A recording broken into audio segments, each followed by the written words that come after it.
Baik, ini ialah laluan antarabangsa. Checkpoint yang pertama di luar pagar masjid, menjaga laluan di sini dan murid akan melalui di kawasan depan sekolah.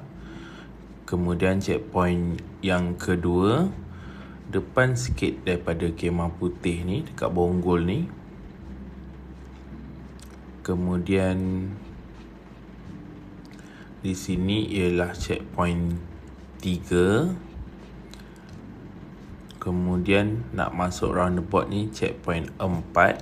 Kemudian di roundabout ni ialah checkpoint 5, menjaga laluan, tutup jalan supaya tak masuk ke dalam roundabout. Dan di sini checkpoint nombor 6 untuk masuk ke jalan ni.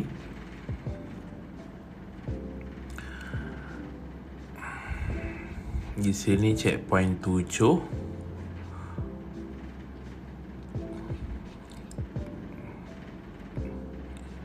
Kemudian di sini checkpoint 8.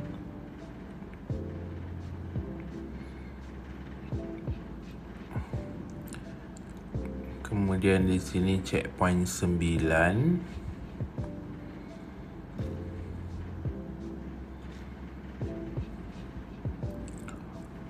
Di sini ialah checkpoint 10.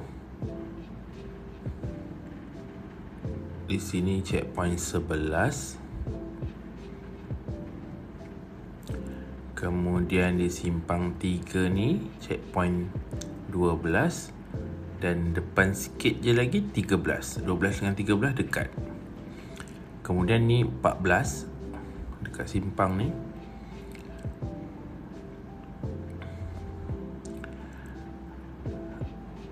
Kemudian di sini ialah 15.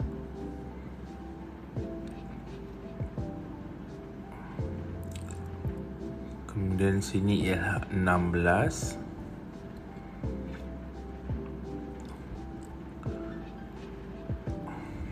Sini ialah 17.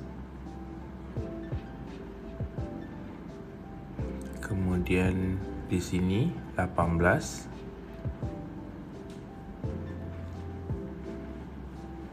Kemudian 19 dan 20 di selekoh ni kena jaga lalu lintas dan murid akan U-turn dekat sini.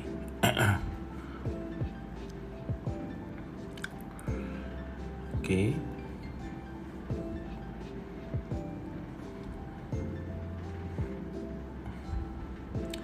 Jadi dekat depan ni ialah checkpoint 21.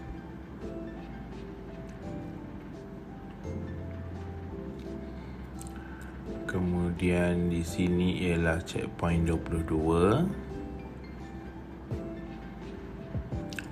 Di persimpangan ni ialah checkpoint 23. Kemudian terus lagi. Baik, di sebelum simpang ialah checkpoint 24. Sebelum simpang 3 ni agak busy sikit ni. Selepas simpang ni checkpoint 25. Okey, terus lagi.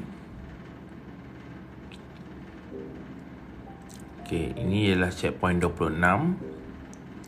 Terus lagi.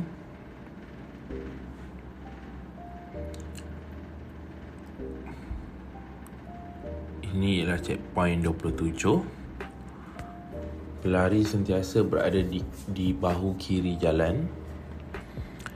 Okey, ini ialah checkpoint 28. Okey, 28 dekat sini. Kemudian 29 sebelum nak keluar ni. Okey, dekat Bonggol ni 29. Kemudian 30 dekat roundabout ni. 30 dekat roundabout ni, kawasan roundabout ni. Bagi murid kita lalu dulu. Ini masih lagi di bahu kiri jalan. Kemudian dekat sini 31. Depan Bonggol ni 31. Kemudian betul-betul depan pagar sekolah ialah checkpoint 32. Okey, dekat sini baru murid akan cross ke kanan. Okey, daripada sini baru kita akan cross masuk ke dalam kawasan sekolah. Okey, itu saja. Terima kasih.